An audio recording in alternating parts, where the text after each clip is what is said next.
Welcome to our tutorial on how to add the My Computer icon to your desktop in Windows 11. This is a quick and easy process, so let's get started.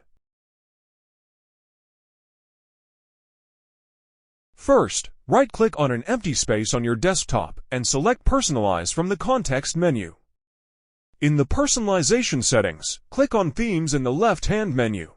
Scroll down and click on Desktop Icon Settings under the Related Settings section. In the Desktop Icon Settings window, you'll see a list of icons you can add to your desktop.